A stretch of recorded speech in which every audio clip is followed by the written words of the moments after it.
Hello, I'm Chylli from channel Chylli, also known as Try, and we are back with more depersonalization.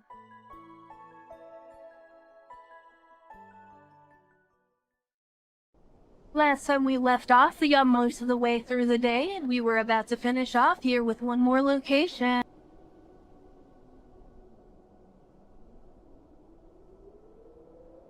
Funny story, right before I started this recording, I just completely fucked my voice.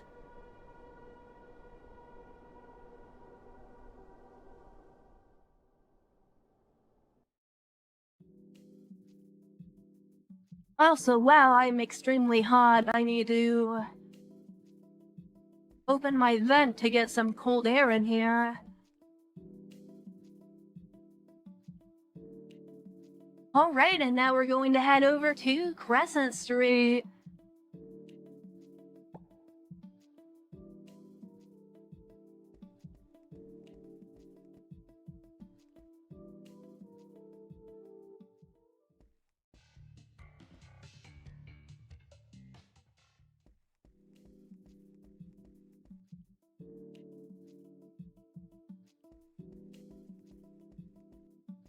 And then once I fully explore here, we'll go back over the past few locations and just double check if we can't find anything we missed.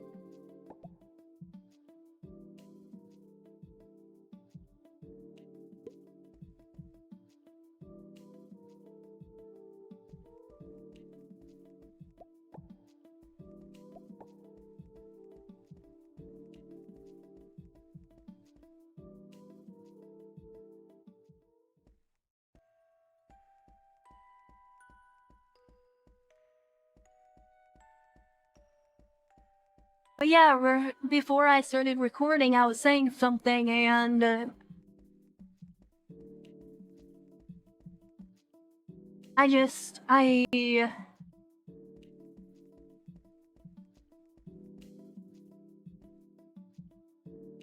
was speaking 1 second and then I was coughing and my eyes was watering. It was really not fun.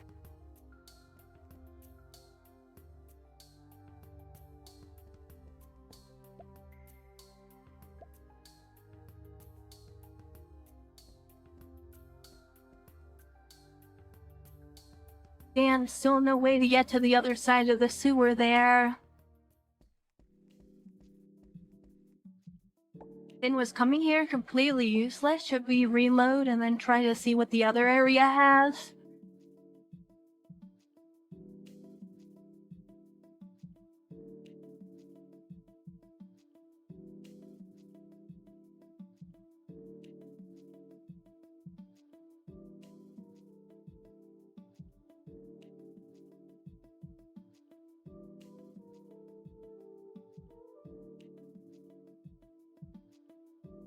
God damn, it takes forever to load.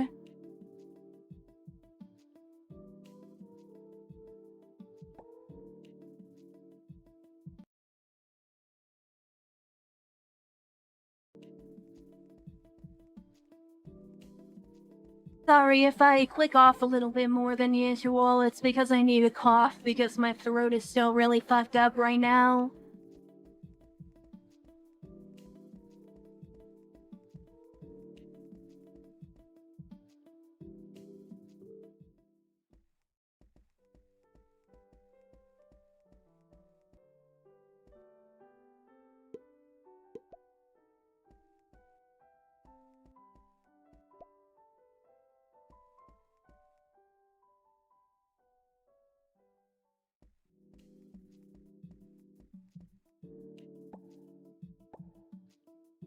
Only thing available here is taking a break, so I do think having access to the sewer there is a better idea.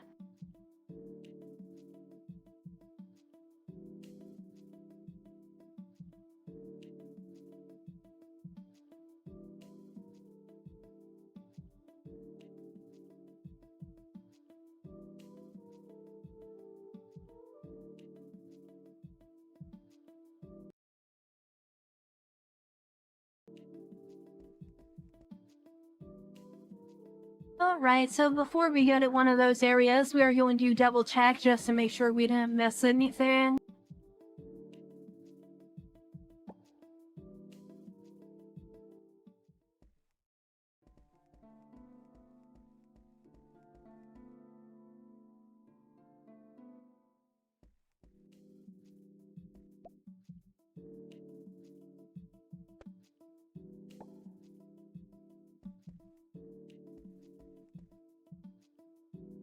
Okay, only thing we can do in there is just leave Cursenday, which we don't want to do.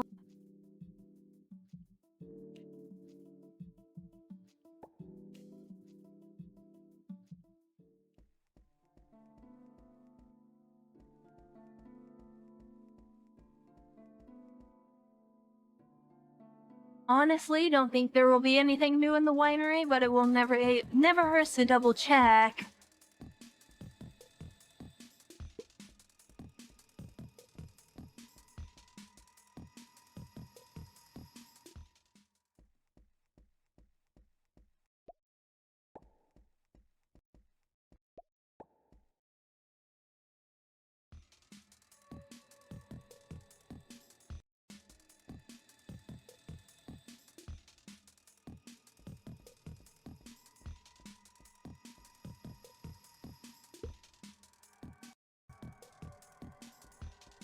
Oh yeah, so it looks like there's nothing here. But I figure, hey, we can spend like 2 minutes to check each area and be completely sure we're missing nothing, or we can just completely miss something and be upset, so...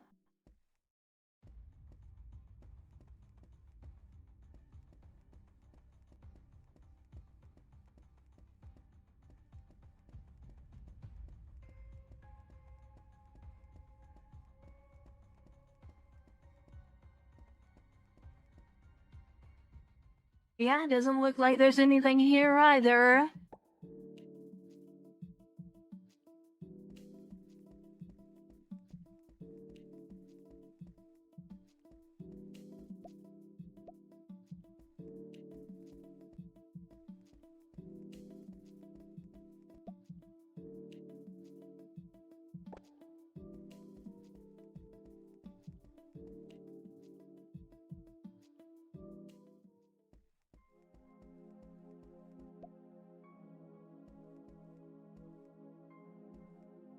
Need a ring to use that?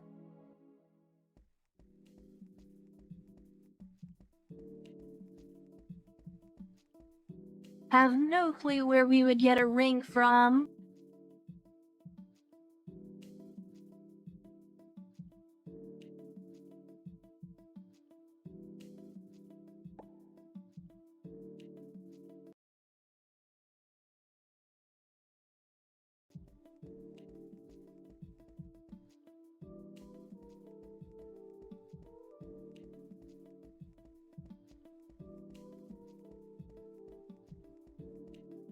I was honestly considering not even making this video right now because of my throat, but I think it will be fine. You over here, a gang of thugs plotting in the alley. I heard there's a new shop on New North Street. Let's swing by there to pick up some cash.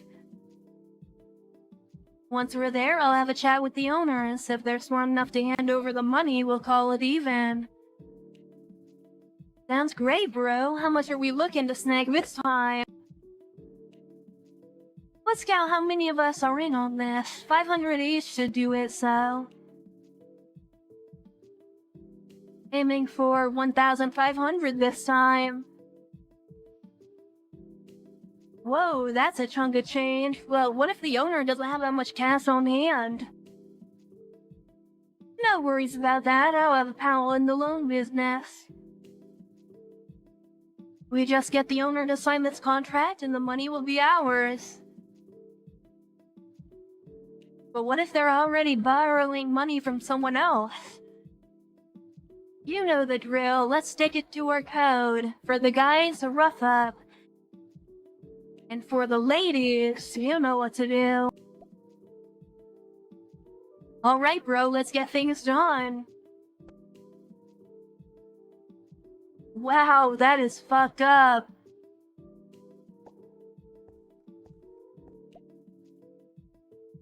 Hey, you lot, hand over all your cash. Have you lost your mind? Do you even know who we are? Cut the crap, hand over the money, 500 from each of you. And if you're short on cash, sign the loan agreement. Screw you, you're stealing my wines now? And you're trying to rob us? Show them what we're made of, boys.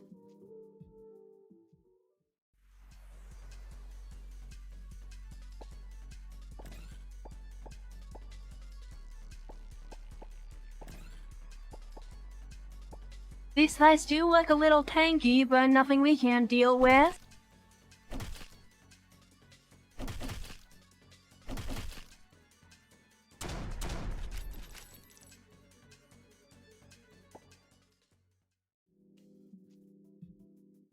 You give them a harsh beating, eventually every one of them pays you the protection money before slinking away in disgrace.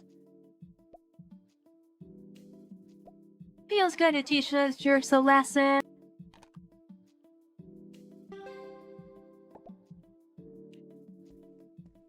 And my brawl was increased by 5.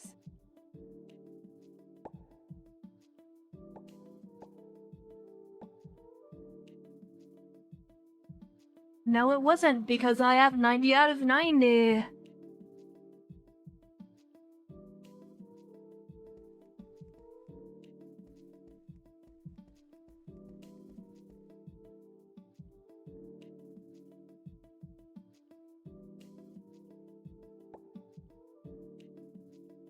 Okay, now we're going to double check the police station to make sure there's nothing new here.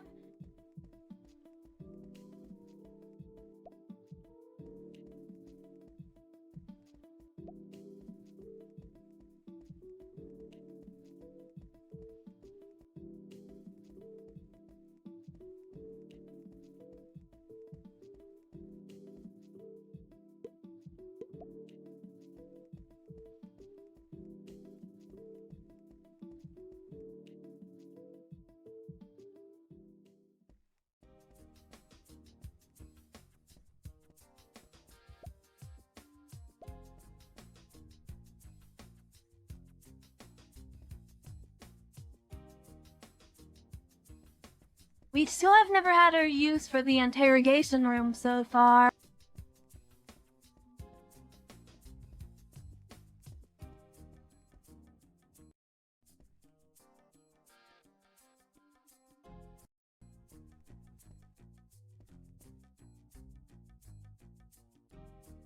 Gonna check if there's anything new on the computer now.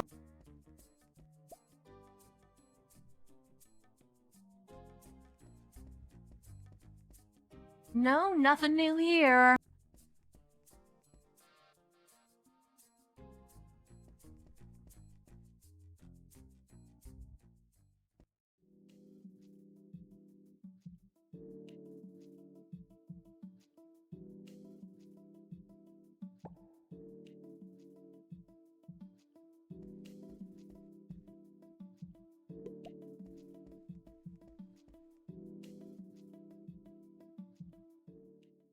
I don't think there's anything here, but it can never hurt to double check.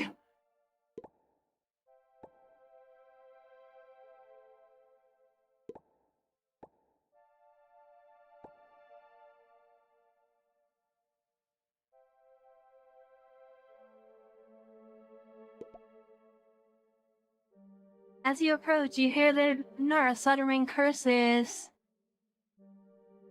Curse that thief! Which bastard would steal a wheelchair from a hospital of all places?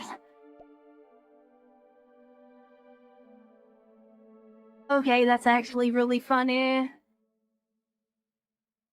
The nurse's curses are directed at the wheelchair you took earlier.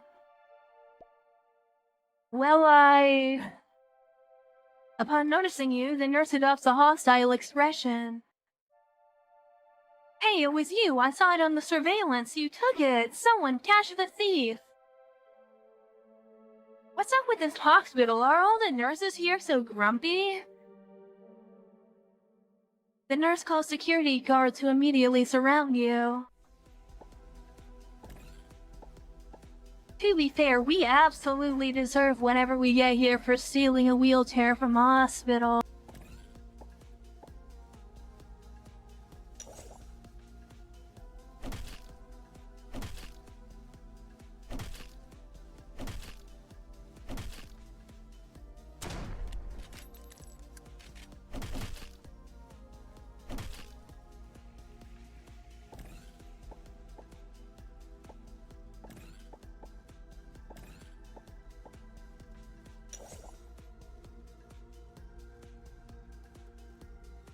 And there we go, we beat them all up easily. You send off the security guards and explain that you're a friend of Bruno's. On hearing this, the nurse instructs the guards to stand down. I remember you, you're Officer Bruno's friends. Did you steal a bunch of medical supplies from the hospital? I only borrowed the wheelchair, I didn't touch anything else. Your voice lacks confidence. That's strange. Many of my coworkers and patients mentioned missing items. I thought I caught the thief already. You realize that you're being held responsible for someone else. I might have some leads. Look at the security footage and see if anyone matches my description. You provide the nurse with a description of Philip's appearance. She appears grateful. She expresses gratitude for the tip and leaves. No, that's fucked up. We just threw Philip under the bus for something we actually did.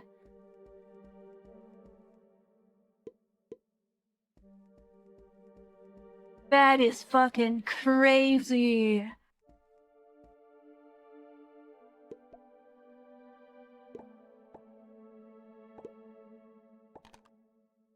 I can't believe we just threw him under the bus like that.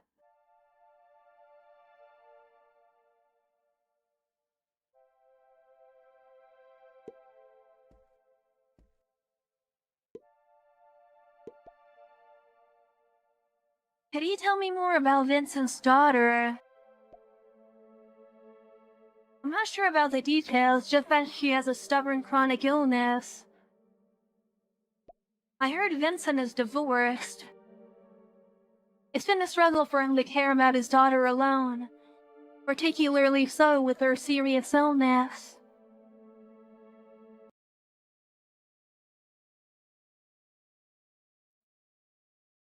He believes the climate in Cursenday could help her. That's why he came to work at this hospital. To be honest, I don't know much about his family as he rarely talks about it. I've only seen his daughter once, but it wasn't a pleasant encounter to say the least. What went down back then? Could you tell me more about it? Well, on that day, I needed his signature on some paperwork, so I went to his office. The door was open and I overheard him and his daughter arguing. Dad, do you not love me anymore? Shut up, I don't want to hear from you. Dad. The girl's voice sounded weak and lacking in spirit. I peeked through the door crack. She was dressed in a black robe and Vincent seemed to be in great distress. Shut up, you! Shut up! Vincent was clearly upset, but since it seemed like a private family matter, I quietly left. That girl, how should I put it? She looked exactly like the photo Vincent had shown us. But there was something off about her. I had heard that his daughter had been bedridden for years. But when I saw her in his office, she was standing up and she didn't appear severely ill.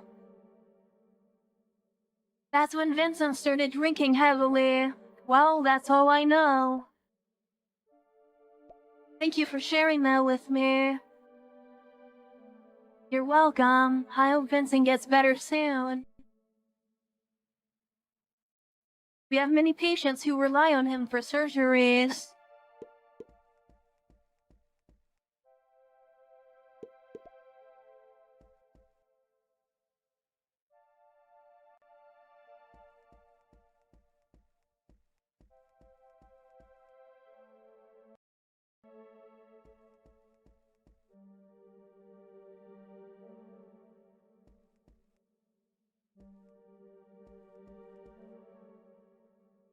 I don't think there's anything else he can do in the hospital anyway.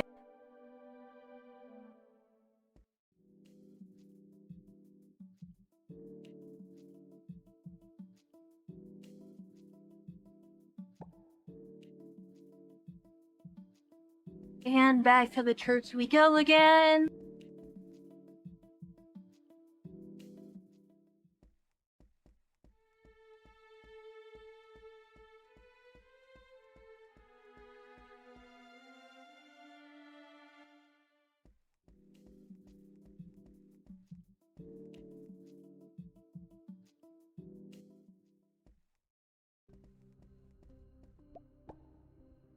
Maybe we have a new interaction here.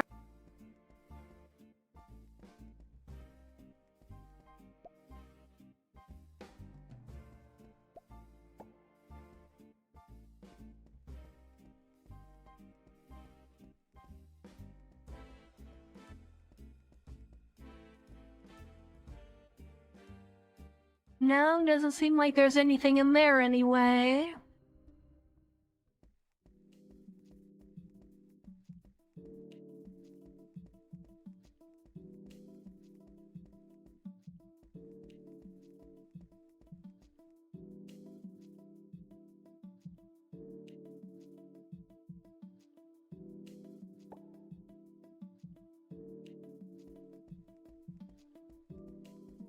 Back to the pub for another look around here.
Alright, we don't really need anything in there.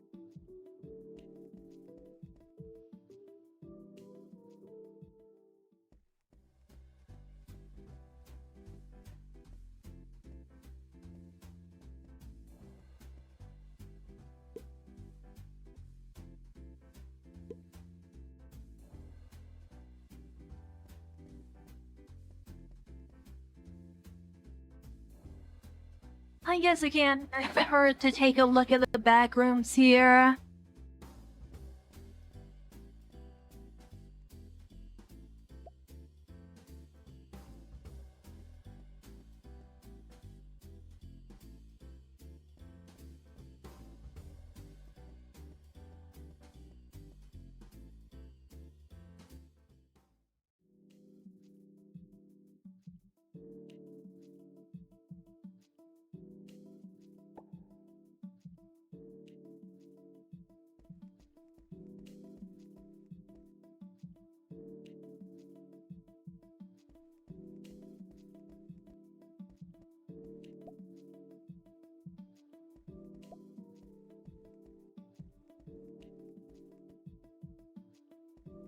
So we need this key here, and we need a ring at the mayor's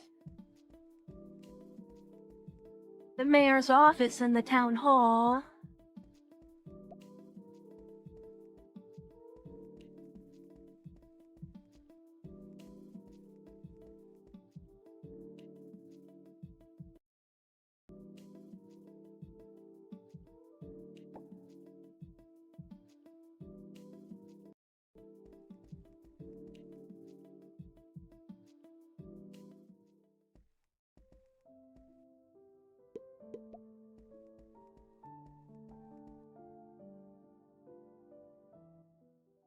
See if we can do anything up here now.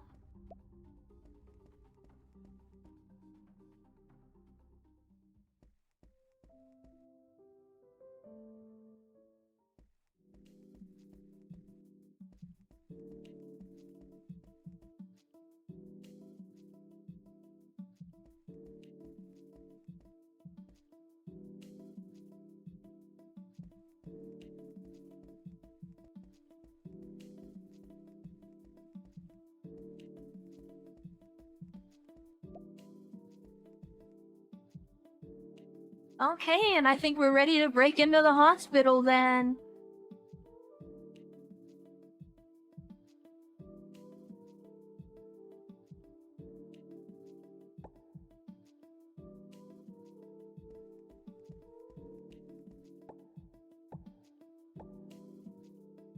Going to drop a save here.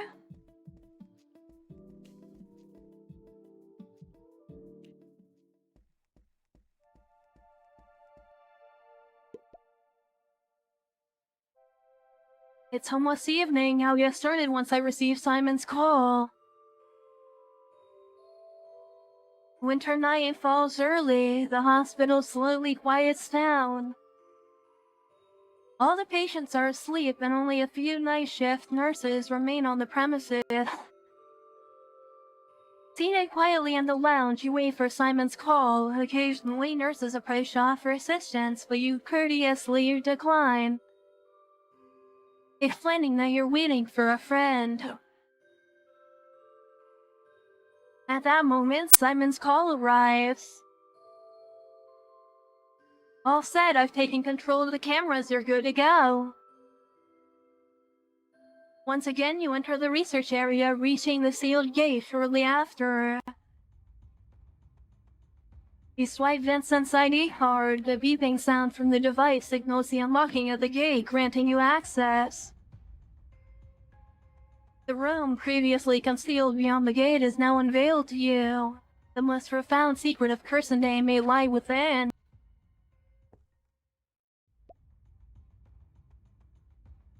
The room is well lit with neatly arranged boxes of assorted medications on shelves in the corners.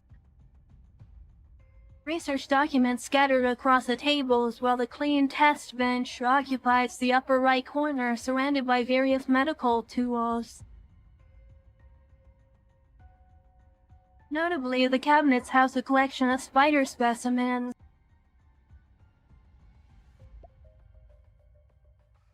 Among the cabinets filled with specimens, a collection of preserved spiders and a solution catches your attention. Displaying signs of life, they react to your presence, striking the glass partisans repeatedly.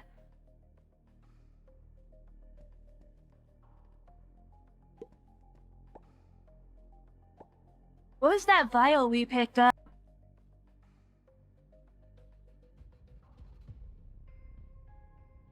Oh, we got a spider specimen.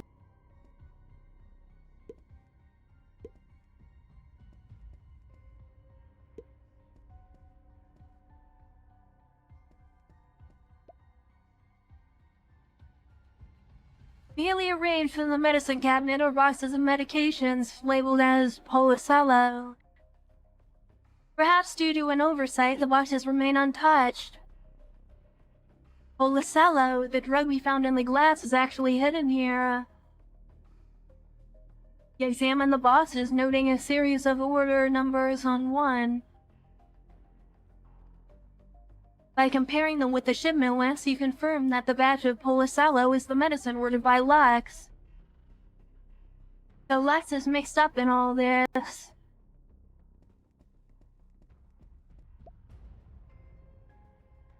Numerous tubes extend from the apparatus on each side of the testing area, linking to a transparent cylindrical container. Traces of dried blood are visible within both the tubes and the container. It seems they were extracting blood from the suspect. Subject mixing it with specific agents and then re-injecting it back into the subject's body. A label on the control panel indicates that the device is made in Boston. I think these tools are the same ones Constantine donated to the hospital. Now I'm pretty sure. There's definitely a connection between Constantine and Vincent. I've gathered plenty of clues. Time to make my exit. No, I haven't. What the hell are you talking about?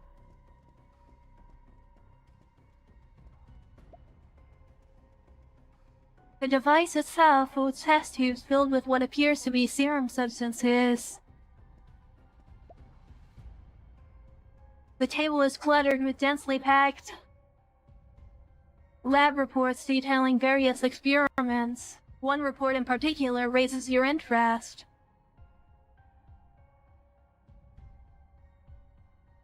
In vivo, female, 19 years old, no family medical history. Cardiac failure, gene strands intact, cells destroyed, outcome failed. Gene strands fusion observed and recorded. In vivo, male, 50 years old. Gene strands intact, cells destroyed. In vivo, 37-year-old female. Gene strands intact, cells destroyed. In vivo, female, unknown, gunshot wound.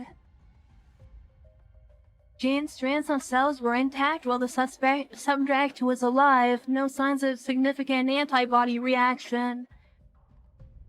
Outcome successful. Serum extracted, body disposed of. A gunshot wound. Could the woman be Lucifero?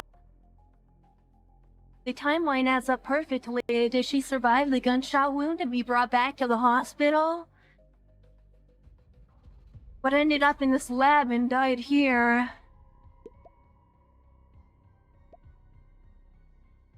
Bruna's sudden disappearance. Could it be linked to the experiments here? Sorting through the experimental reports, you eventually unearth a new entry amidst the jumble of data. Male, 26-year-old, no family medical history, no specific ailments, in severe coma. No signs of significant antibody reaction. Drop-in conversation successful.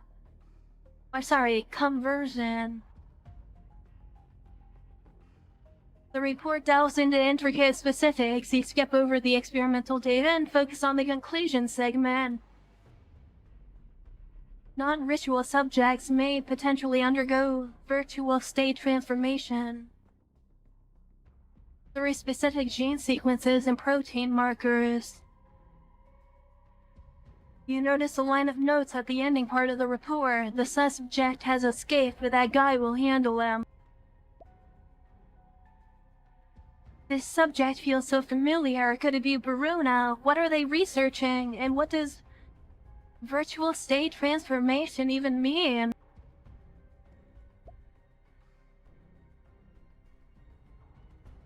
Next to Bruno's research findings, you spot a testing area housing a unique test tube within a metallic container, likely containing a special serum. Unlike the standard reagents and specimens stored nearby, this serum appears notably valuable. After a moment of consideration, you place the vial in your backpack.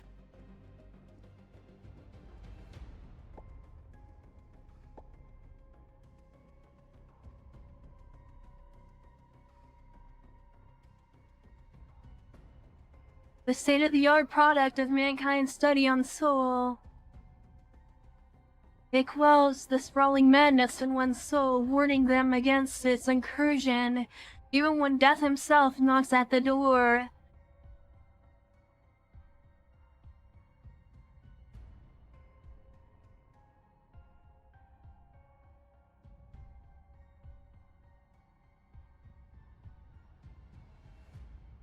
I do see that it's a mythical item.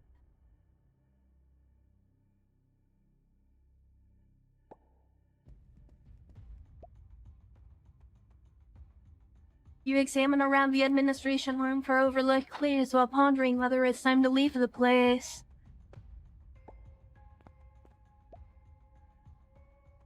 Just as you prepare to leave, the sound of approaching footsteps echoes outside the door.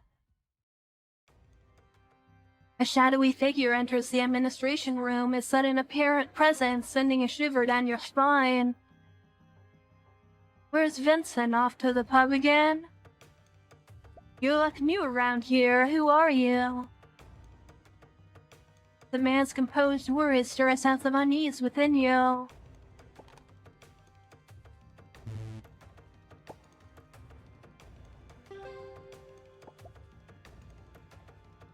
I'm Vincent's assistant. The director asked me to handle some paperwork tonight. Your explanations do not seem to raise suspicion. Oh, really?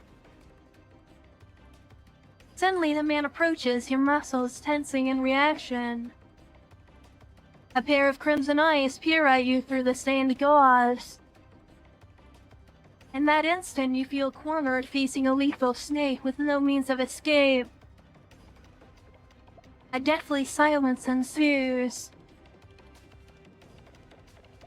Vincent's assistant, huh? Despite his question, the man shows no expectation of a response. Well, good luck with that. He then proceeds to the cabinet, beginning to examine documents and specimens. Seizing the moment, you escape from the administration room. He takes out his cell phone and makes a call. Looks like we need to speed things up. Navigating through a series of streets, you eventually return to New North Street, finding yourself further entangled in the mystery. In this hour, Cursenday exudes a chilling sense of unease. I should discuss with Simon about our next steps first. As you're at the entrance to the flower shop, your cell phone rings once more. Simon, I'm downstairs. Did something happen? Our operation today drew some unwanted attention. I'm handling the situation now. To stay safe, let's meet up tomorrow once the flower shop is open. The image of the mysterious man's figure resurfaces in your mind, causing your heart to quicken its pace. I see. See you tomorrow. Yeah.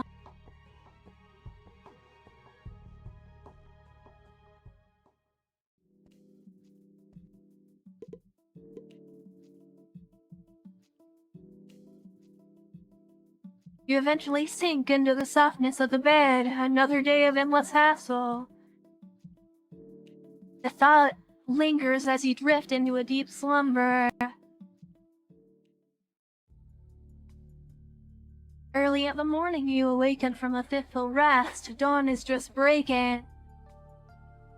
As you open the window, a refreshing breeze brushes your cheeks.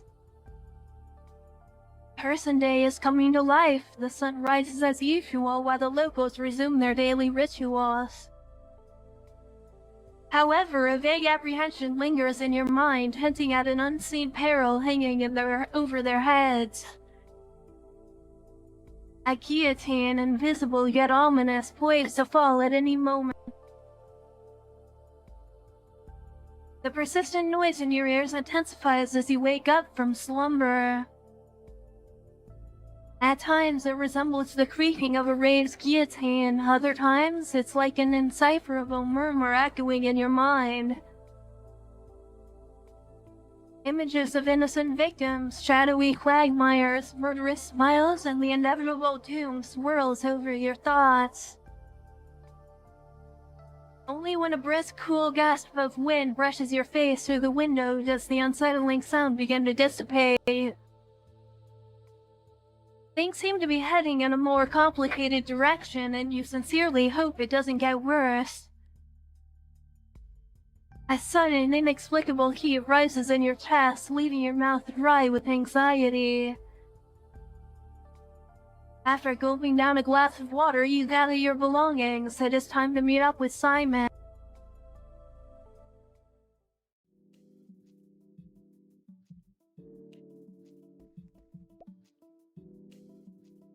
I wonder if Simon has sorted things out. I'll head over to the flower shop to meet him.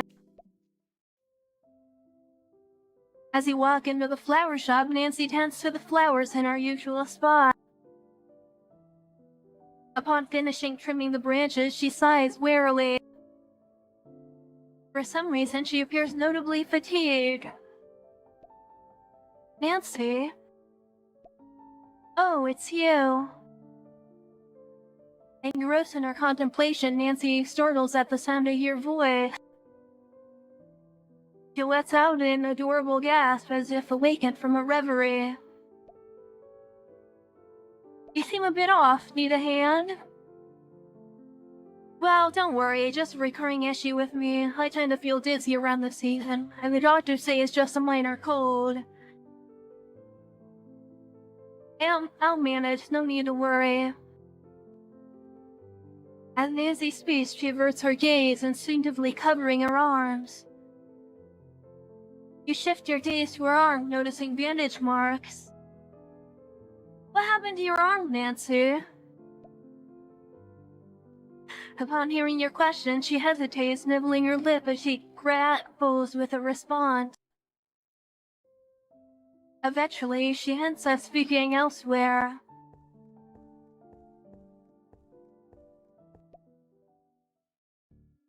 Glancing around, she rolls up her sleeve and reveals tightly wrapped bandages around her arm. A few days ago, I went to the winery to visit my friend. On the way back, I picked up some flowers. That was when I got nipped by a spider hiding in the bushes.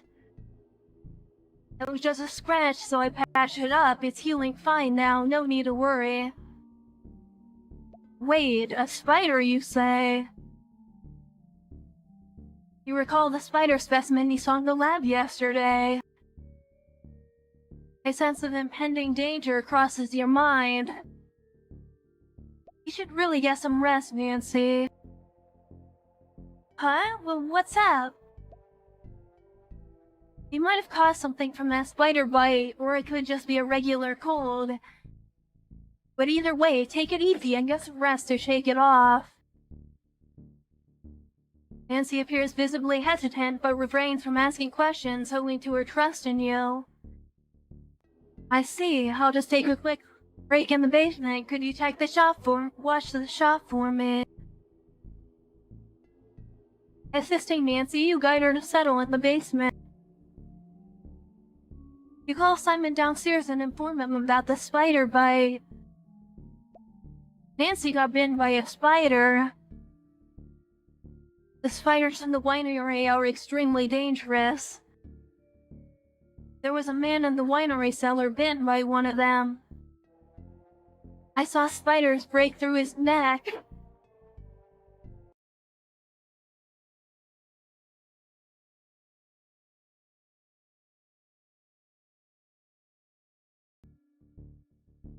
I'm worried Nancy might have been infected. We've got to treat her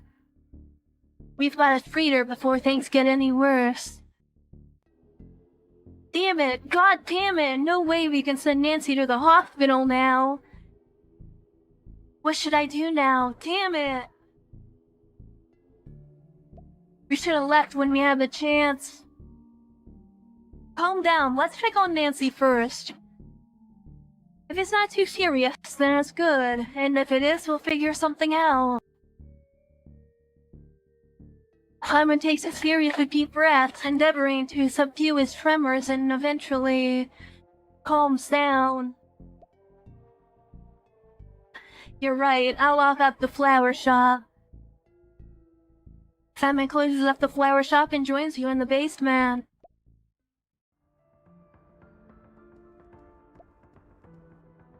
Nancy, are you doing okay? Nancy? Nancy lies on the bed, her eyes shut tightly. She's flushed with sickness and chest heaving.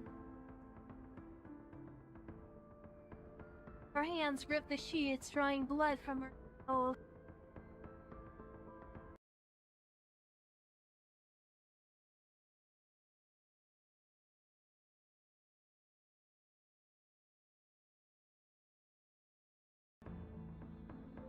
Sorry about that. Nancy lies on the bed, her eyes shut tightly. She's flushed with sickness, chest heaving. Her hands grip the sheets, drawing blood from her nails. Even without a doctor's diagnosis, it is clear that she is suffering from a severe illness.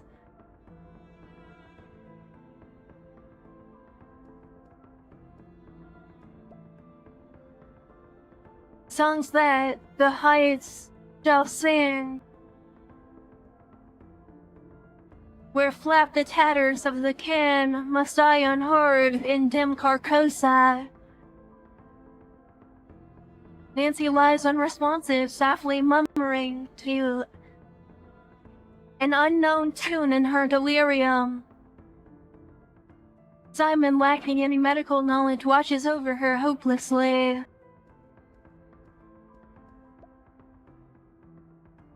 Simon, typically composed, now appears panicked and reliant on your assistance. There has to be something we can do. Please, help Nancy. You glance at Nancy. Beneath her pallid skin, a disconcerting dark hue akin to tainted blood taints her arm. Even as you observe her injuries, the ominous stain continues to spread throughout her body. The situation is critical and you realize surgery must be performed immediately. With the slightest mistake during this procedure could exacerbate the infection, putting her life at risk. However, if left untreated, it seems unlikely that her condition will improve on its own. What should I do? With Nancy's deteriorating state, a heavy silence depends on you. You sense as you look at the scalpel in your hand.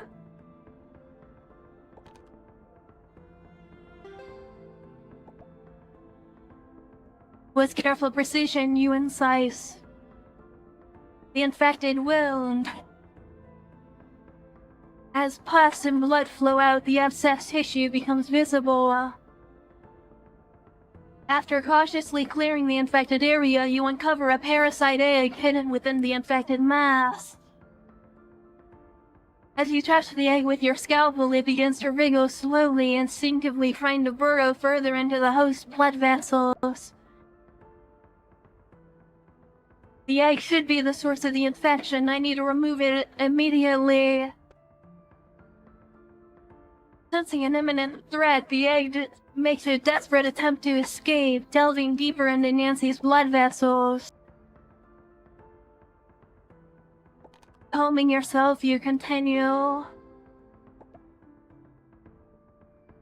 Skillfully excising the infected tissue, you successfully remove the egg. Finally, Nancy is safe from the parasitic threat. We did it. A wave of relief washes over you as you finish dressing Nancy's wound.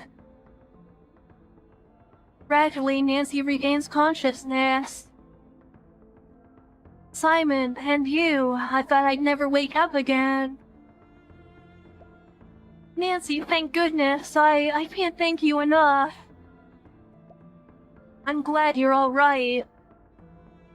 Thank you, I'd like a moment alone with Nancy. You can hang out on the second floor for a bit. I won't be long. I'll catch up with you after I checked on Nancy. Sure thing. Catch you in a bit.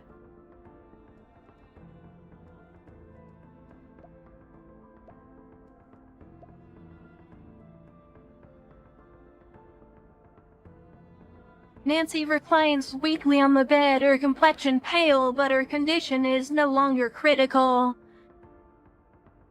At present, she needs some rest.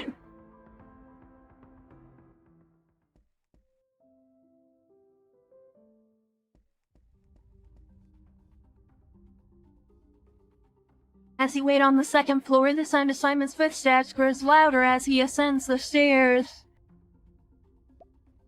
Sorry for the delay. Simon appears solemn, speaking slowly and with a thoughtful tone. Something seems to be weighing on his mind. I have some bad news for you. Due to my recent activities, this place has attracted unwanted attention.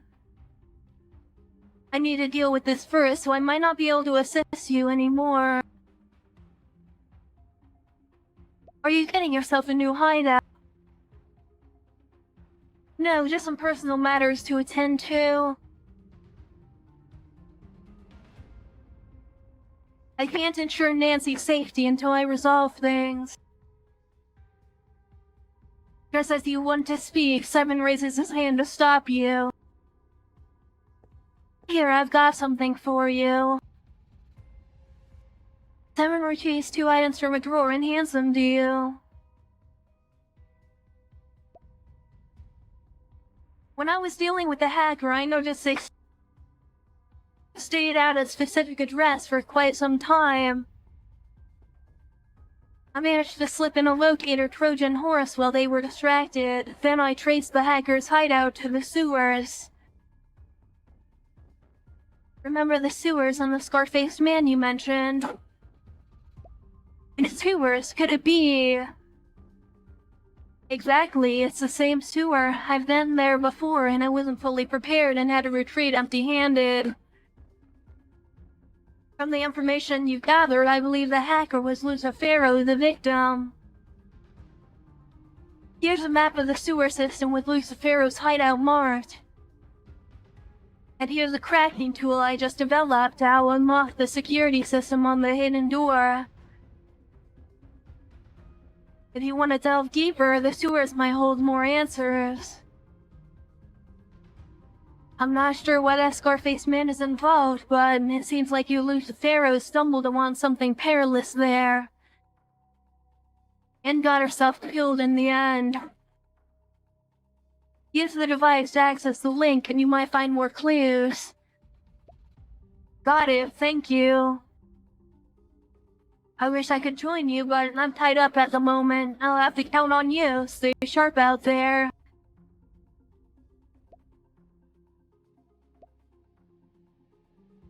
Simon has found Lucifero's hideout. Maybe I should check out the sewers on Crescent Street. Besides, I discovered the poison order at the hospital yesterday. Maybe I can use it to squeeze more information out of Lux. According to Simon, Lux is a regular at the police station in Reindeer Pub. He's likely at one of those spots today.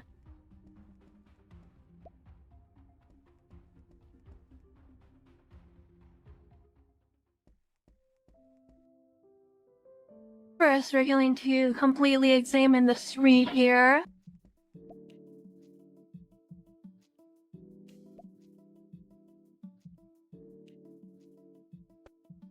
And we are going to drop even more money inside.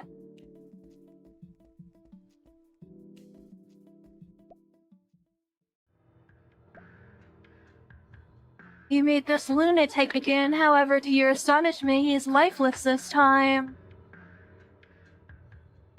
At this moment, he lies on the ground, his head straining upward, his eyes seemingly fixed upon the sky. It's almost as if he's gazing at you from across, ready to pose strange questions before emitting unsettling chuckles. Another gust of wind sweeps through the alley, then you hear the eerie chuckles of the vagrant.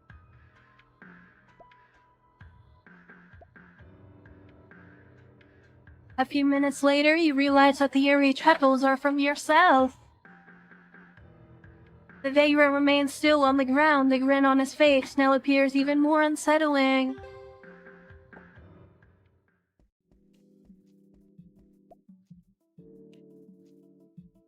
When you open the script titled The King in Yellow, all you see is a brief ballad. As you silently recite it, a breeze seems to escape from your being. Vaguely, you hear someone snickering in the wind.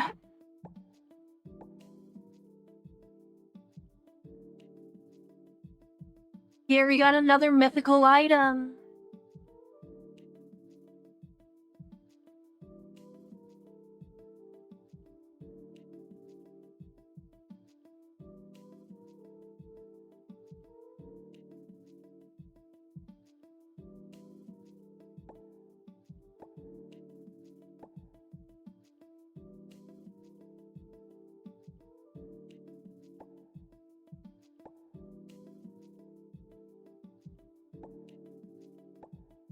I want to see what that spell of...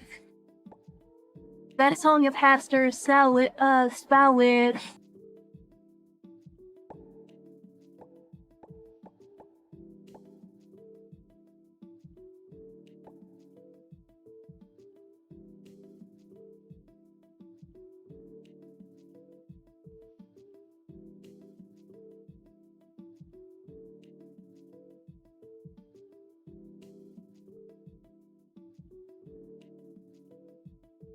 Okay, so it's basically spell reflection.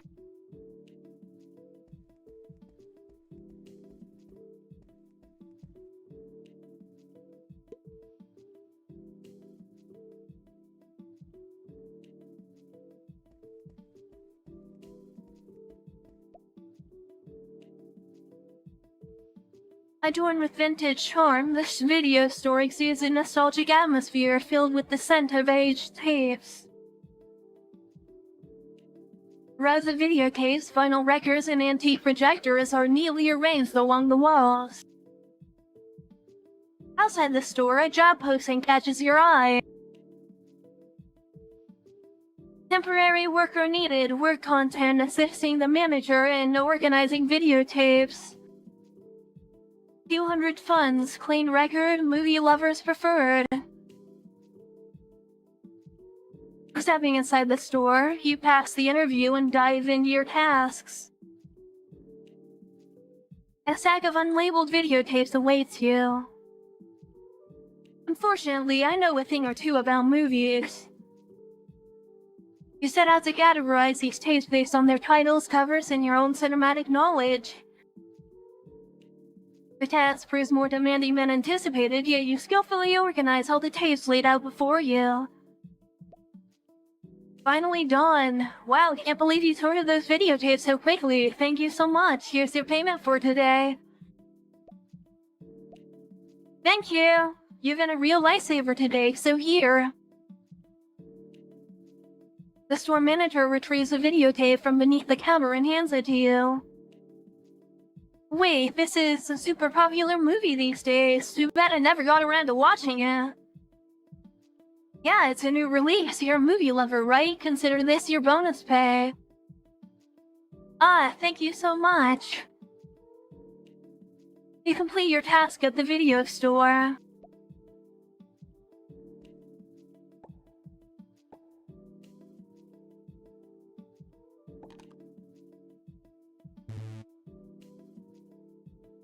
Ah, that's bullshit.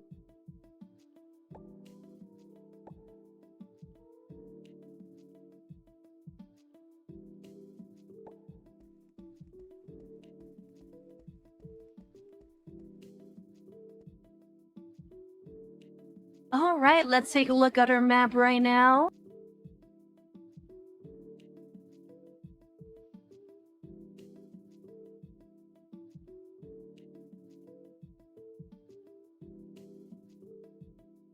Okay, we only have 5 AP, but we have 8 locations that require it.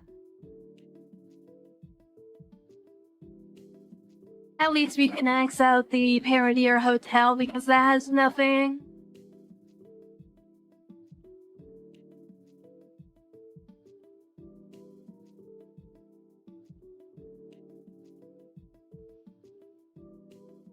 Alright, well...